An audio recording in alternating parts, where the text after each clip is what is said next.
ẹ̀yin tèmi, you need to just keep watching Bisi Ológe. Ẹ̀yin náà mọ̀ wípé ètò tó máa ń gbé àwọn èèyàn jàǹkànjàǹkàn wá ni, ètò tó máa ń mú àwọn èèyàn jàǹkàn wá bá yín ni. Don't change that.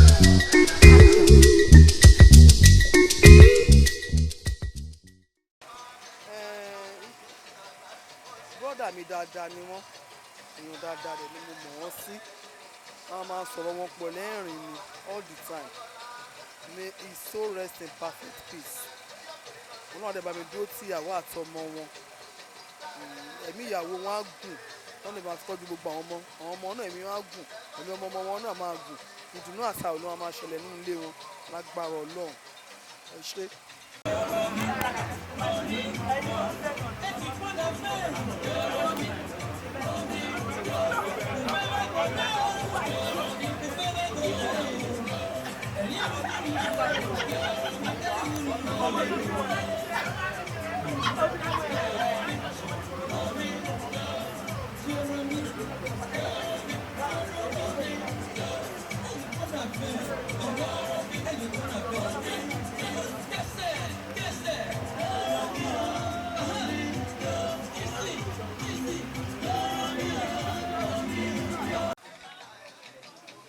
Yeah, my name is Wale Adeshino, a good friend of Wale Adeniyi, the deceased.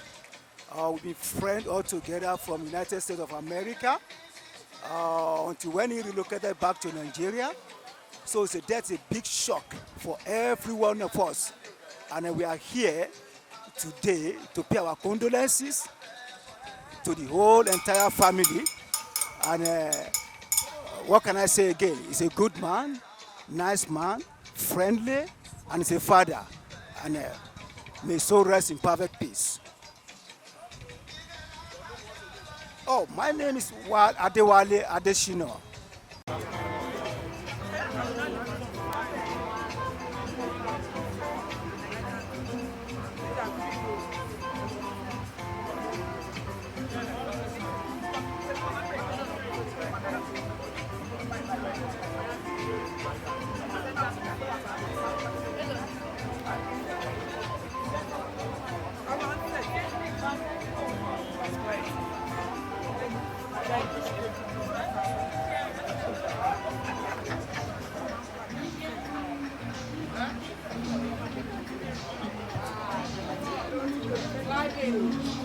Mo kí ẹgbẹ́ ẹbí olóògbé, mo káwọn ọmọ aya ẹgbẹ́ ẹbí pátápátá pé wọ́n kó àṣẹyìndé bàbá.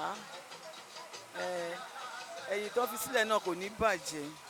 Mo gbàdúrà pé gbogbo ohun tó fi sílẹ̀, èyí tó ń mí àti èyí tí ò mí, lórúkọ Jésù, àwọn agbára Ọlọ́run á gbèrò fún wọn. Lẹ́yìn ikú bàbá, ẹ̀rù ò ní bà wọ́n, ẹ̀rù ò ní bá ya, ìbòrò ò ní bá ọmọ. Lágbára Kristi, Ọlọ́run á wà pẹ̀lú wọn. Ọlọ́run á sì bá wa tẹ́ bàbá sí afẹ́fẹ́ rere. Torí èèyàn gidi ni wọ́n o. Èèyàn gidi tó nífẹ̀ẹ́ àti ìyàwó àtàwọn ọmọ gbogbo náà nífẹ̀ẹ́ pátápátá. Kò sí ìgbéraga nínú ayé wọn, kò sí ìgbéraga nínú ẹbí wọn. Wọ́n ń ṣe dáadáa. Mo gbàdúrà fún wọn lórúkọ Jésù. Ọlọ́run ò ní ṣe ní tẹ̀lé nínú ìdílé wọn. Olúwa dá ọmọ sí fún àǹtí ẹ kú ìrọ́jú o. Jésù á wà pẹ̀lú yín o. Ẹ jẹun ọmọ pẹ́pẹ́pẹ́pẹ́pẹ́pẹ́. Gbogbo tí dáàdì fi sílẹ̀ fún yín lórúkọ Jésù kò ní bàjẹ́. Ọwọ́ yín á túbọ̀ máa lọ sókè. Ààbò Ọlọ́run á máa dájú lórí yín. Nígbà tá a bá tún máa pàdé, tá a bá tún lọ sí Amẹ́ríkà, tá a bá tún máa padà wá sí Nàìjíríà, ayọ̀ la máa fi pàdé lágbára Ọlọ́run ní orúkọ Jésù ni mo gbàdúrà fún yín o. Á dára fún yín lórúkọ Jésù. Ẹ ṣé o. Èmi ni Mrs. Adérónkẹ́ Àbáyọ̀mí, mọ́mí DJ Annex.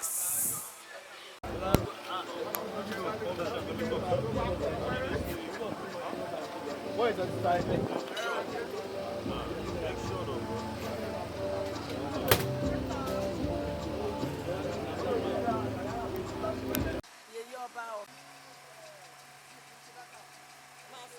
Wálé jẹ́ ọmọ gidi, ó jẹ́ ọmọlúwàbí èèyàn, ọkọ àbúrò mi ni.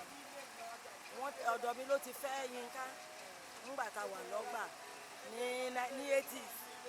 Ó jẹ́ ọmọ tó ní respect, k'Ọlọ́run Elédùmarè kó foríjì, kó gbé sáfẹ́fẹ́ rere, ilé ẹ̀yìn tó fi sílẹ̀ kó má bàjẹ́, iwájú tó kọjú ibi tó kọjú sí ọlọ́run lẹ́dùnmarè kó foríjì kó fọ̀run kẹ́ kó gbé sáfẹ́fẹ́ rere ọlọ́run lẹ́dùnmarè dáwọn ọmọ ẹ̀ sí kó dá ìyàwó ẹ̀ náà sí kí àwọn ọmọ ẹ̀ ṣe ju wọ́n ṣe ju bí tó yẹ kí bàbá wọn dé tí ò lè dé káwọn ọmọ ẹ̀ débẹ̀ kán ṣe jù bẹ́ẹ̀ kán kọjá bẹ̀ ọlọ́run lẹ́dùnmarè kó foríjì. That's all I can say about what I said.